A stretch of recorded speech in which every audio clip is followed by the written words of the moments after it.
Good morning, second grade. Miss Fogelman here today for your reading lesson. Let me share my screen. All right, so we have been talking about point of view. Today we're going to continue. And our learning target today is I can distinguish differences between characters' point of view in a story. Yesterday we read the story, The Day the Crayons Quit. How were the crayons' point of view different? So think about how one crayon was upset, another one, like the green crayon, came across as happy because he was happy with how the little boy was using him in his drawings. So people in books, characters like crayons in books can have different points of view, meaning they look at a situation differently. Point of view, the view from which the story is told, the person who is telling the story. So point of view could be a character, the author, or perhaps the narrator, the person telling the story. All right, so before we get started on our book for today, I did want to talk with you a little bit about point of view. So we are going to read each of these paragraphs and decide, is it something that should go under likes football or does not like football? Tim said, I think we should play soccer instead. Football always hurts me. Okay, so if we're looking at Tim's point of view, he does not like football because he says football always hurts me. So this one would actually go, and I'm just going to draw a line because my slider is not working. Okay, so we're going to draw a line over here because obviously Tim does not like football because he says it hurts me. Okay. Jeremy said, Kate, football is fun. You get to run around and tackle your friends. So Jeremy says, football is fun, okay? So he obviously likes football. Aiden said, come on guys, let's go play football. All right, so he wants to play football. See, he says, let's go play football. So we're gonna put that one here. And Kate said, are you sure you want to play football? Let's play something different. So she suggests that they play something different. So she obviously is not a fan of football. Okay, so do you see how we're taking the words that the characters are saying to decide their point of view on a certain topic? All right, let's continue.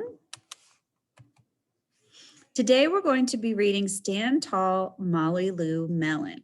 Molly Lou Mellon is short and clumsy and has buck teeth and has a voice that sounds like a bullfrog. She doesn't mind though. Molly Lou is proud of her differences, but then she has to start a new school. Hey, happy readers! Welcome to Children's Books, read aloud by Happy Cultivated. Stand Tall, Molly Lou Mellon. Written by Patty Lovell. Illustrated by David Catrow. Click that subscribe button for more children's books. Molly Lou Mellon stood just taller than her dog and was the shortest girl in the first grade. She didn't mind. Her grandma had told her, walk as proudly as you can and the world will look up to you. So she did. Molly Lou Mellon had buck teeth that stuck out so far she could stack pennies on them. She didn't mind. Her grandma had told her, smile big and the world will smile right alongside you.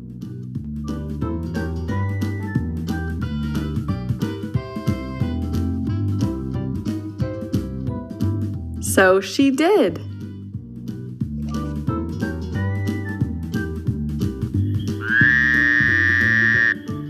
Molly Lou Mellon had a voice that sounded like a bullfrog being squeezed by a boa constrictor.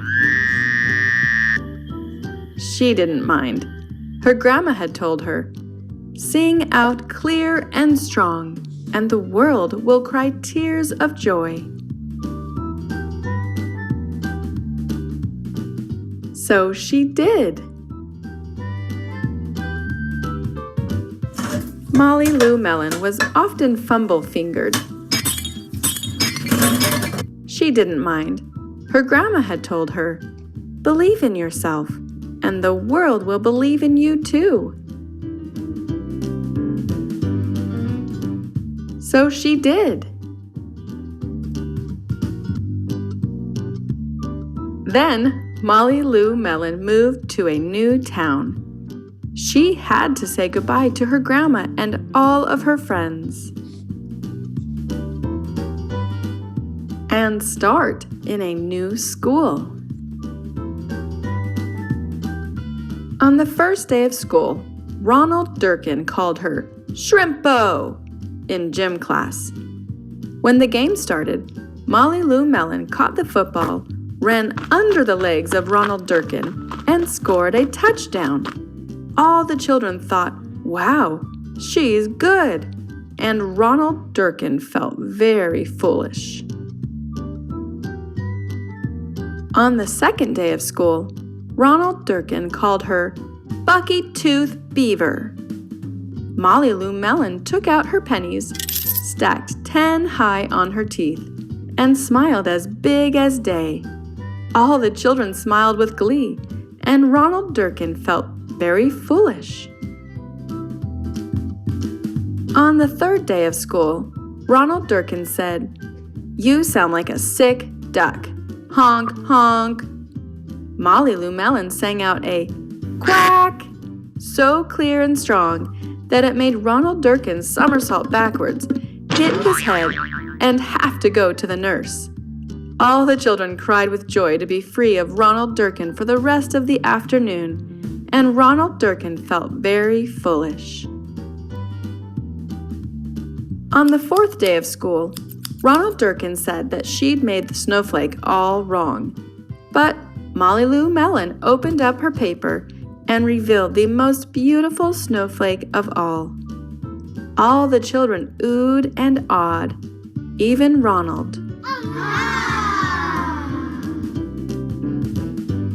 On the fifth day of school, Ronald Durkin brought Molly Lou Mellon a stacking penny for her tooth and smiled at her. That night, Molly Lou Mellon took out a pencil and paper and wrote a letter to her grandma. "Dear Grandma, I wanted to tell you that everything you told me was exactly right. Love, Molly Lou Mellon."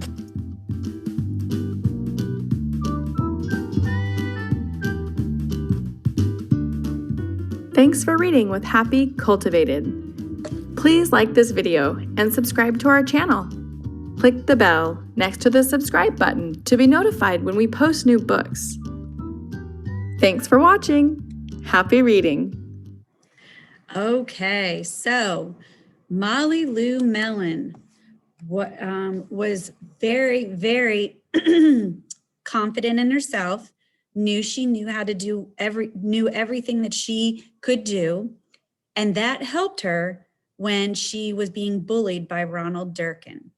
Today, I would like you to go into Shobi.